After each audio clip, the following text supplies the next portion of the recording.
I'm Gerald Bentley. This is Wrestling with Sales, and today we are talking with the Vice President of Business Development from Montway Auto Transport, Dave Sutton. Dave, thanks for stepping in here. I know there's some big things going on with Montway right now. Yeah, we're pretty busy these days. One of the biggest deals, I've worked in the auto industry for over 30 years, and the biggest deal I put together is being implemented right now, and that's where on Edge Pipeline for the auctions that use that primarily, that is the primary choice of software for independent auctions. When dealers purchase vehicles, as of last week, we're rolling it out to the auctions that are part of their network. We don't have it out to all of them yet, but we're providing instant quotes for single unit moves. And then if that buyer, if that dealer has multiple vehicles to move, we've made a team available to give them some super competitive multi-car discount quotes. And so we're excited to partner more closely with the auto auction industry through Auction Edge and Edge Pipeline. Oh, absolutely, and that's going to be a huge asset for both your customers, the dealerships, and for Montway, because nothing's really changed with inventory levels at dealerships this year. We're still really in that kind of post-pandemic inventory where you're searching to find cars.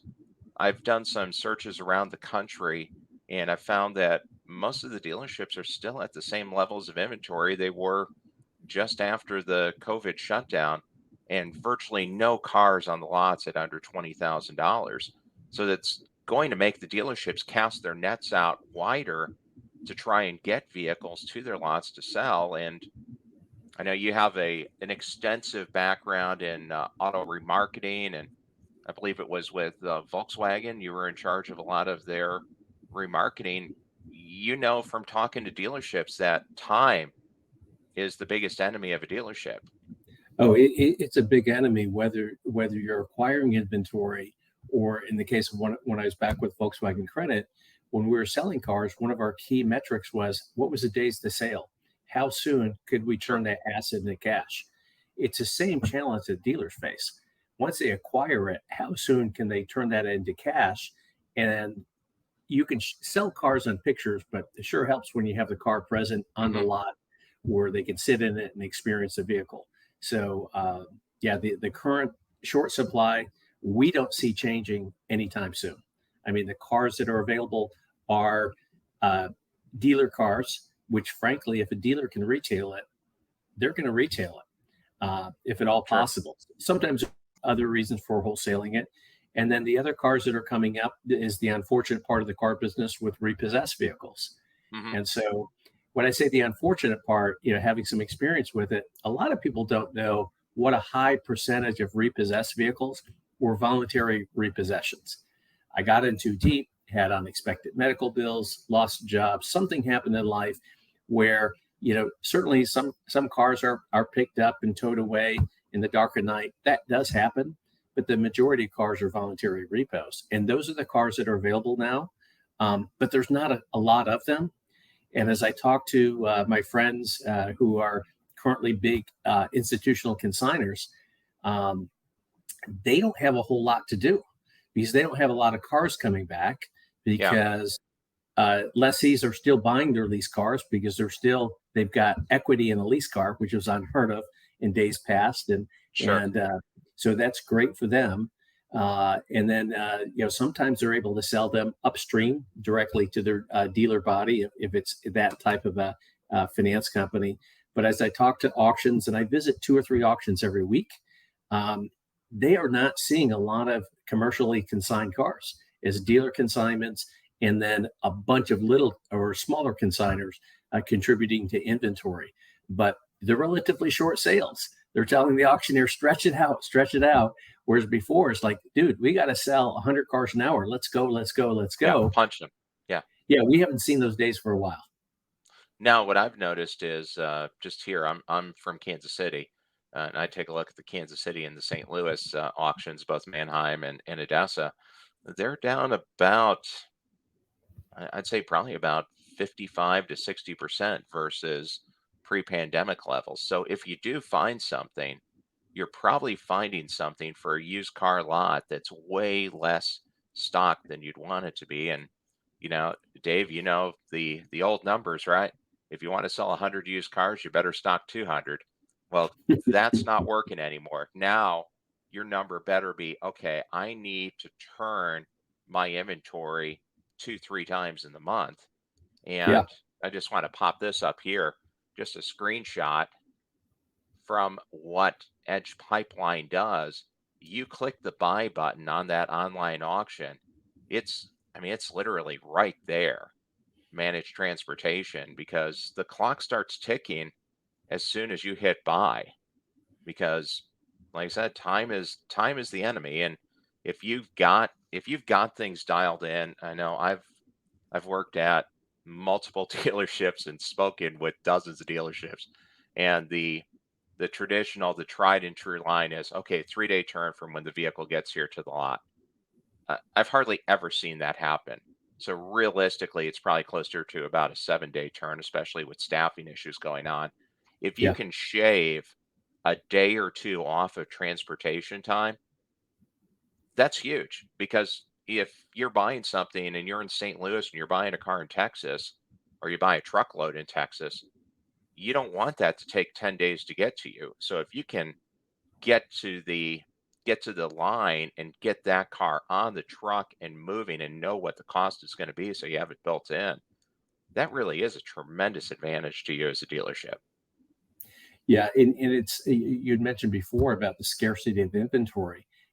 Dealers would love to go to a local auction or buy from a platform where the cars are local, the cars are closer. They can send a drive team out or a driver out, pick up the car. Sure. It's inexpensive, it's quick, but that doesn't happen as often as it used to. More and more, the cars that are super desirable, they're having to buy from out of market. And Hmm. so if it's 100 miles, 140 miles, typically there's local drivers who do a great job supporting those dealers who sleep in their own bed every night. But if it goes beyond then they might be faced with a challenge, and they've got to find somebody who has regional and sometimes even national reach to get that inventory, get it back to them. And that's why I think Montway is enjoying the success that we have as we've expanded more and more in the B2B side of the business. We have a Hmm. core consumer business, which gives us a great network of drivers across the country, great availability for spots on trucks. The B2B side, you need to have a partner, somebody that has been in business. We've been in business over 16 years, who has a national reach, which we certainly do. We have incredible consumer ratings. Our net promoter score is in the mid 70s, which is unheard of. That's almost Disney-esque Yeah. scores about satisfaction. And then the other thing that we offer is if you buy the car at through the Edge Pipeline platform, you have a chance for instant quote. That's a single unit quote. But if you have multiple cars, call us. We will adjust pricing very aggressively. And then once the order is placed, you're able to track that order. So you have a dynamic ETA of where that car is and when it's going to be to your store, which helps a lot with scheduling. Absolutely. If you know cars are coming in, maybe you have the guys in the recon shop stick around a little bit later. Hmm. But if it's going to be later, let them go. Let them have a quality of life. Let them go to the kids' baseball game or whatever, because you know the car's not going to get there until after hours the next day. It's just the type of thing that will help, we believe, dealers be more efficient, not only in getting cost-effective transportation from a reliable carrier, and then knowing, where's my car? The perpetual question in transportation: where's my car? Absolutely. And we provide a link that's dynamic. Whenever they click on the link, it refreshes and lets them know where their car is. Well, and I think there's a great explanation for how that works. If you go to montway.com, it actually compares it to the Domino's pizza tracker, which Yeah, is just a totally different universe than most vehicle transports. Because if somebody's watching this from a dealership where you sold cars to out of state customers, which I was at a dealership that we had a sale to all 48 continental United States within a year. We used a lot of transport companies. This is years ago. This is about 10 years ago. And the biggest concern was oh my God, when's the vehicle going to get there? Because you just had no idea, so you have the customer calling up and then you're calling up the driver and the driver's, oh, it's that's gone because it's right there. I mean, you literally have it right on the screen. You can share the snapshot with the customer and it makes it dramatically easier. It takes away one of the bigger frustrations with auto transport and actually makes it a benefit. Yeah, and we hope that that's also a benefit for the drivers who haul for us. Is they don't get those texts, they don't get those calls. The information's out there. They can focus on being safe on the road, getting cars Sure. unloaded, and making their way to your store. And, if you take a look at LinkedIn, I'm like getting on LinkedIn a lot. You guys are doing some good surveys with customers as well. As here's one that was, let me get the web address out there. What are the top frustrations when booking auto transport? And there it is. I mean, this is from real dealerships, real time, actual survey, tracking shipments number one, time creating transport orders, accessing bill of landing and gate passes. I mean, I've experienced all of those. That makes perfect sense because we have had to find the car, had drivers show up, didn't have the right order, or worse, you have a driver show up at the auction and they don't have the gate pass, so they can't pick up the car. So, you guys are actually reaching out, talking to dealerships, and trying to take, just like a car salesperson would. Okay, here's an objection. Okay, let's handle it. Dismiss it. Here's an objection. Let's handle it. And Yep. just make it much more of a streamlined point to point process, which is what we're looking for. Yeah, and for us, those types of surveys, they guide what we do. They guide the products that we bring to marketplace. They guide how we structure our team and our resources. That's just the tip of the iceberg. We're constantly, after this afternoon, I've got a couple of tasks to do. I've got to reach out to some dealers who have engaged in the ordering transportation on Edge Pipeline and Hmm. interview them. What did you like? What did you not like? What worked well? What would you like to see different? So we are constantly, taking the temperature of the marketplace, trying to refine what we do. Because the reality is, we move cars. In last month, that dealer who's never heard of Montway, they had somebody moving their cars. So we've got to give him a reason to try out Montway, and then hopefully once we get them, we earn more and more of their business because they love the service level, they love the transparency, and the convenience and ease of doing business with Montway. That's what we strive for. That's what we think about every day here. Sure. Now, how much work has gone into growing your network of drivers? Because that's another problem that's facing the country, right? Not enough drivers. We had Mike Trudeau on a few months ago, and he talked about how that was an area of emphasis for Montway to make sure you had a built up team so you have drivers located around the country to make things go faster. Yeah, so part of it is recruiting drivers who, when they're hauling cars, they want to haul cars for Montway. Do we pay them well? Are we fair with them? Do we communicate efficiently? When God forbid there is a claim, do we work well with them? And do we keep them busy? Once our carrier relations team, which is a growing, relatively new component of the company, once they understand certain lanes, or when we're talking to maybe some bigger commercial customers, it's like, what are the lanes? Where do you need to move cars? They go to work. They start contacting carriers in that area, trying to get a sense for what their capacity is. We even do work. We provide our auction software directly to auctions who want to manage their transportation. And it's really surprising that you think I've been around this industry for almost 30 years.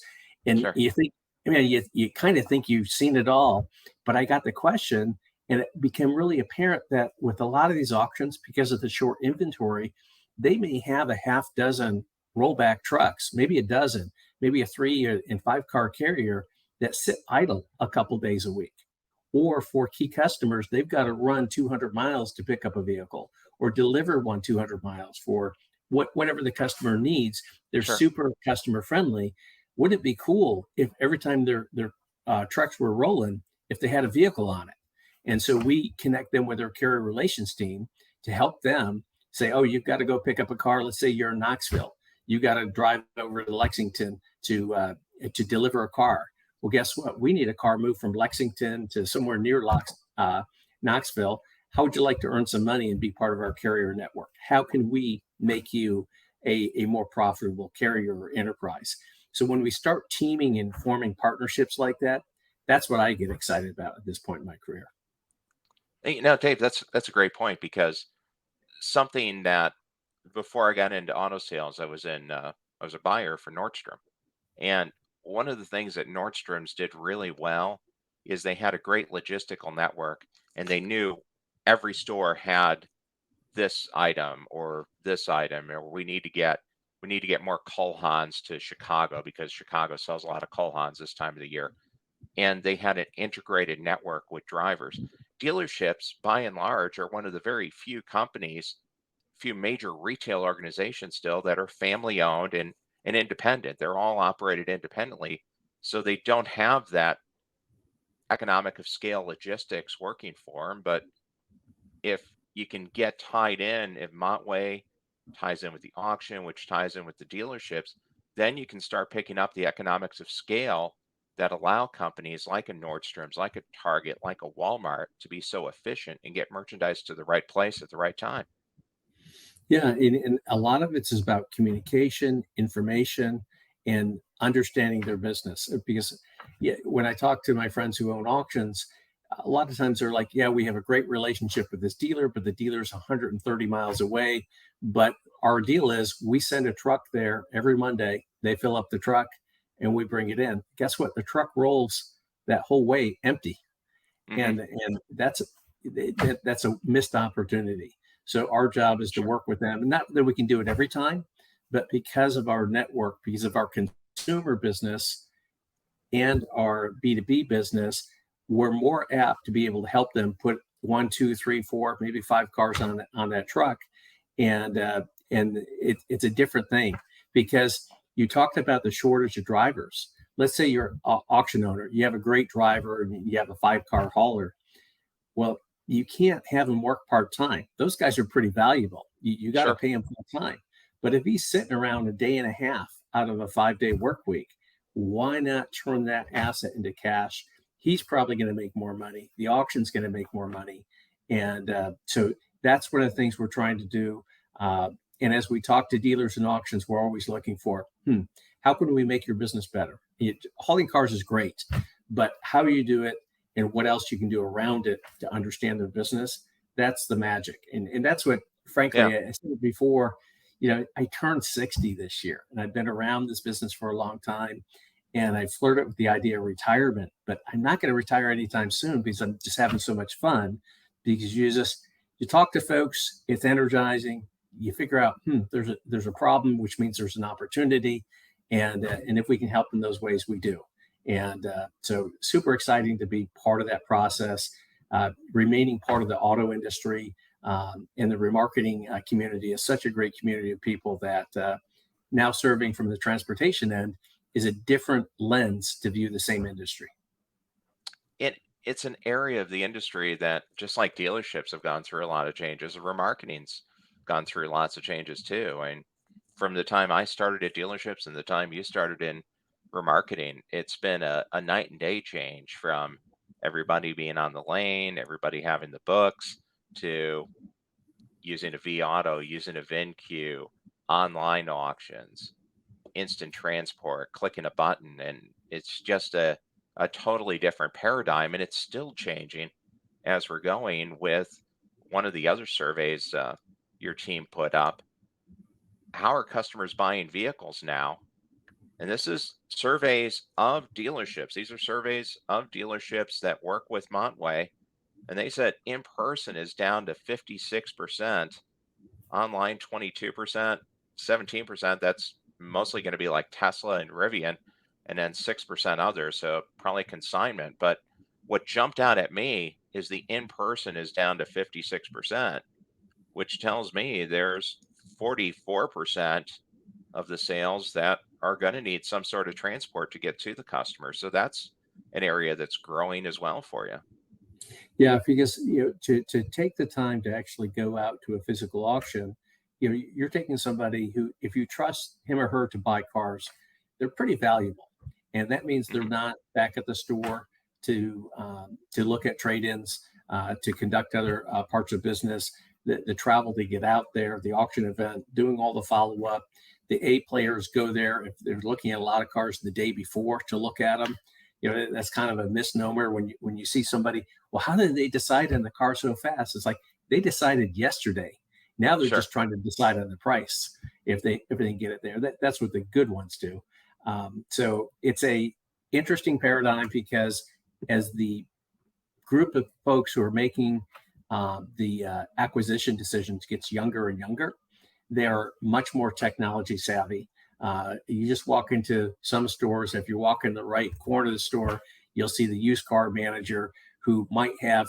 I work with 3 screens here in front of me. He may have 6 screens up, and he looks like Hmm. he's controlling the rotation of the earth. But no, he's just buying cars from several different platforms, tracking them. But he's got access to incredible tools with photographs, with condition reports of very, very high quality. And when you look at what he's able to do and how efficient he's able to be, even it's just monitoring what are these cars going for today. So sometimes he may not be buying at an auction. What are they trending at? Where are they at? Just How far is watching them. that Yeah. from me?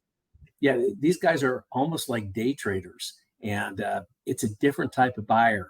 I'm kind of old school myself. I loved when I was managing the auction for VW and Audi, and I had all of North America. I loved just watching the buyers. Some of the smartest folks that I've ever met in my life are the guys who are in the auction lanes. And to the rookie, you may look at him and see some guy who's wearing overalls, little grease around his fingers. He's got a ball cap that looks like it's older than you are. He owns a store. He's a multimillionaire. He is a really, really smart, savvy guy. And the way that they look at cars, the way they buy cars, bid on cars, and that it's a lost art. It's really cool to watch. But the numbers say more and more cars are going to be sold online, and I bet you that will lose, or the number of purchases that are made remotely will continue to go up a few percentage points every year. It will never be 100% because some vehicles are to their mileage or condition. They might be like, "Ooh, that's a lot of money for the car. I want to see it in person." Versus a 2-year lease car, it's still under warranty. That's a pretty low risk car. But if Sure. you take a car that might be getting close to out of warranty, but it's still an expensive car, you may want to see that car. And then at the other end of the spectrum, if you're buying a car that's really just transportation, its best years are behind it, but as long as it's mechanically sound, you can buy it. Depending upon the buyer, some of them says then it's more important to see it, smell it, touch it, start it, than not. And other people view it as more of just a commodity. But no one buys cars the same. But when they buy cars, increasingly, it's just going to be increasingly online. It does not mean that they don't hire somebody at the auction or who's physically, they may not be an auction employee to check the car out. They may have buyer friends, etc. But the bidding and the buying process is easily done online. I know a lot of buyers who will maybe show up the day before, but depending upon where they're at, if it's too hot or too cold, it might be easier for them to just decide what they're going to buy on, Sure. or bid on, know what they're willing to pay, and they can do that from the comfort of their hotel, or they drive back to their store, or they share the notes with somebody who's going to make those bidding decisions. So it's a very, very different world today, and it's not going to go back. It's never going to be 100% though, because the community in the automotive space, the wholesale space, the information that you gain, the relationships, that part of it is one of the most beautiful parts of the industry, and I hope that never goes away. Well, and there's a whole ecosystem of dealerships, right? For the Berkshire Hathaway, Van Tile, Hendricks, Group One, they're on one plane and they have their systems and they're going to do it this way. Then you have the locally owned independent franchise dealerships. Then you go down to the local used car dealerships, some of which have been in business for 30, 40 years. And they all have a different part, I guess you'd say, in the circle of an automobile's life. but they're all buying cars and they're all transporting cars. And I don't think you're going to see. I agree with you. I don't think there's any big increase of inventory coming anytime soon because most of the manufacturers say they're at capacity now, and we've been back open economically for a year and a half, and really the numbers aren't changing much unless you're looking at a Dodge Chrysler Jeep dealership. They seem to have a pretty good amount of inventory. Everybody else is really still at the pandemic levels. Just hasn't been a lot of move. So that's even magnifying the need to go out and buy more cars and get more cars transported. Yeah, and so when you look at the auctions and even the dealers, it's all about churn and transactions. So the one number I haven't seen lately, maybe you've seen it, is the ownership life. I'm the type of owner that I'll buy the car I really, really want. I'll do the research, and I typically will drive it for a long period of time. Ever since I left Volkswagen Audi, they stopped giving me a company car every 6 months. It's strange how that Sure. works. But it'd be interesting to know in the coming years, do people transact out of cars more frequently, or do they hold on to them longer? Well, I'm guessing they're going to hold on to them longer. the average age of an American car as of last month is 12.6 years. So 12 and a half years old is the average car. And so it's really interesting that you emphasize average car. So, Yeah. you know, I have a background in statistics and analysis. I actually early in my career worked with EDS for General Motors, and within General Motors they had a group called the Decision Support Center, and that Hmm. was out of Warren, Michigan. And I was so lucky. I was surrounded by some incredibly talented individuals.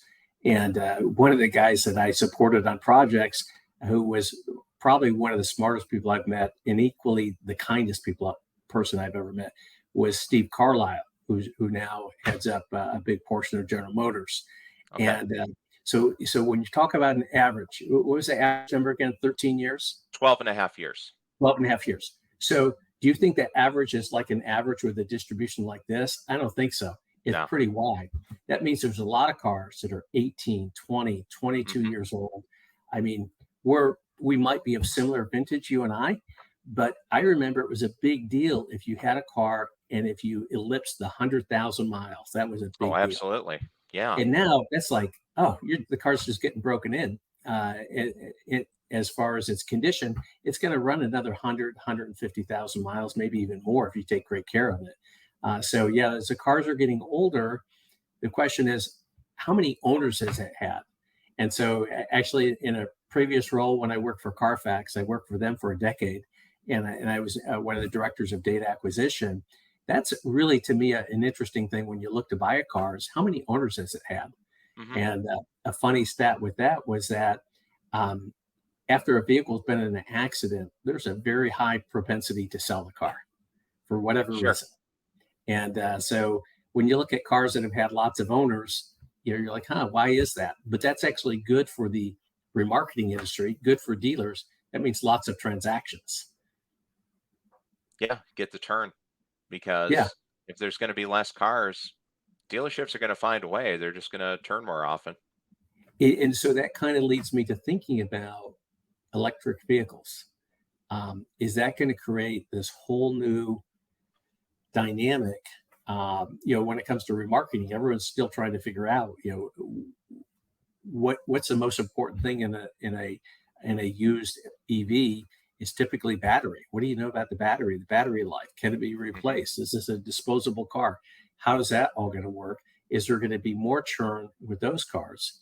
Um, I'm excited to see how that plays out, and I think it's going to play out quicker than any of us can imagine. It's coming because now you see all the major manufacturers are getting on board with EVs. GM, they're bringing out the Equinox, bringing out the Blazer in the next year. Toyota's getting in now with the BZ4X. Hyundai is getting in big. So yeah, you're going to see a lot more of them. And something that I found out that I wasn't aware of: most tow trucks can't tow EVs. Montway, you guys have a fleet that can move EVs, I'd imagine. You need to know that ahead of time. With any car, you need to know, so you send the right equipment there. Is it a runner, non-runner? Those are the standard questions. Does it roll? Does it brake? Does it steer? Mm-hmm. Does it start? Is it drivable? And then the other question is, you always ask what car it is, and if it has any options or upgrades, if it's been upfit or customized in any way. Well, EVs are a new challenge, because if the EV doesn't start, what do you do? Who's got the right equipment to charge it, to move it, etc.? Sure. And I think it's an issue for all sorts of transportation of those vehicles. It's going to be a challenge. I know our friends in the auction industry, that in Montway's an associate member of the National Auto Auction Association. I know they are very actively talking about, what are we experiencing? What do we need to know about the simple things, such as just the operation of the EV? Can just anybody just sit in it like you might sit into a Chevy right now? If it's an ICE car, if it's an internal combustion engine car, chances are you can drive it no problem. But Sure. if you get into an EV that you're not familiar with, can you operate that vehicle safely? Well, the same goes for a transporter. Can he or she, can they operate that car safely? Can the equipment handle it? Are the ramps pitched too much? Because the battery's in the bottom of the vehicle, and those are heavy vehicles. So that all comes into load factors. And I really think there might be a niche out there for the companies that get really, really good at hauling EVs, because they're expensive cars. They're very Mm-hmm. expensive cars, and they're going to need to be moved, and they're going to be moved safely. And that's a whole growth area for the transportation industry. It's going to be a huge change. I don't know if it's actually going to be 70% of the market by 2032. I kind of doubt that. That's going to be a real seismic change in the market, but there's definitely some changes coming. Yeah, Now, you've got to watch the numbers, because you just told me an average was 12.5 years is the average age. yeah, So unless we have another huge cash for clunkers program, I mean, those will come in. I think there's going to be certain geographic markets that really work well for those types of vehicles. I mean, California is an hmm, obvious one. And there's some other communities where the drive distances aren't so important, or perhaps the concern for the environment, or whatever the local politics are, that will make those more desirable. And I sure. think in those, if you operate in those areas, you better learn how to deal with it. And the rest of us get the benefit by watching and learning, because we're not going to be the first ones through the box. I mean, I'm in Southwest Florida. I don't see this being a big EV community. I could be wrong, but the demographics skew older, Hmm. and I don't see them changing to EVs. But there's always going to have early adopters, but I think the majority will stick with the ICE vehicles, the vehicles that they've known and trusted for a long time. Yeah, you would think so. It's going to be a huge, huge change. Well, the one thing we know is that nothing's going to stay status quo and flatline in automotives. There's always moves, and things are always changing. And Dave, I appreciate you taking the time. I know you got a couple more meetings coming up. I did want to put up again the Edge pipeline, just live and available right now. You can go ahead and get your auction vehicles and get that quote right now from Montway, right there on the platform, which is a great step up. And I know it's something you guys have been working really hard on. Just want to ask you one championship round question here. We got the dealership rescue belt for you. What do you feel is the biggest key that a dealership needs to be aware of if they're going to buy a lot of cars at auction? What's the one big thing you want them to focus on?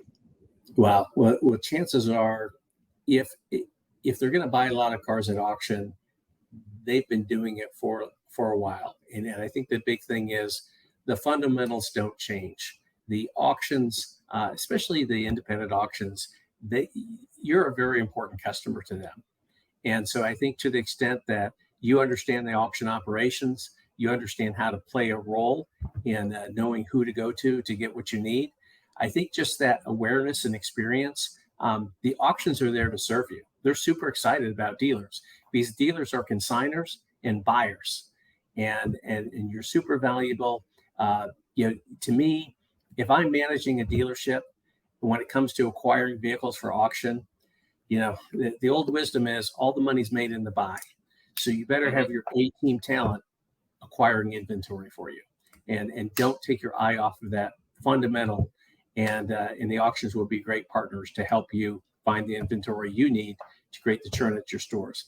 But the guys and gals who are buying your inventory, who are taking in the trades, who are buying at auction, that is your front line. And if you're going to be profitable, that needs to be your A team. That's my wisdom from 30 years plus. And hopefully in your store you have one, two, or several of those A team players. And most of those guys, their quality of work life, they're pretty happy people. They love the auto industry just like you and I.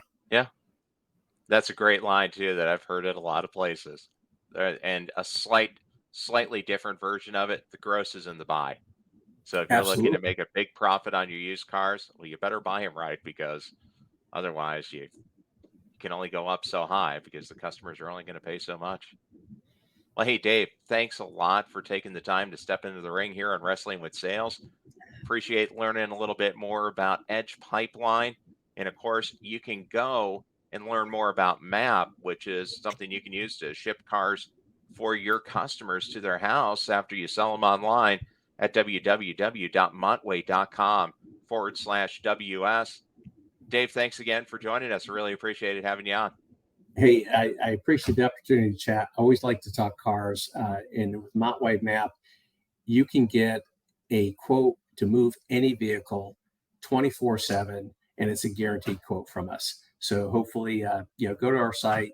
We love to talk to you, and I appreciate your hospitality today, Yeah. Gerald. Thanks so much. And hey, just to mention it too, if you do the Montway M.A.P, great customer service. You're going to get, it's not a bot, it's not the computer. You're going to get a phone call from a real person. You're going to get a text message from a real person.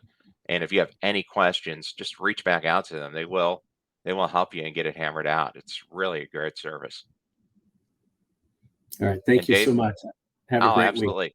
Thanks again. Bye.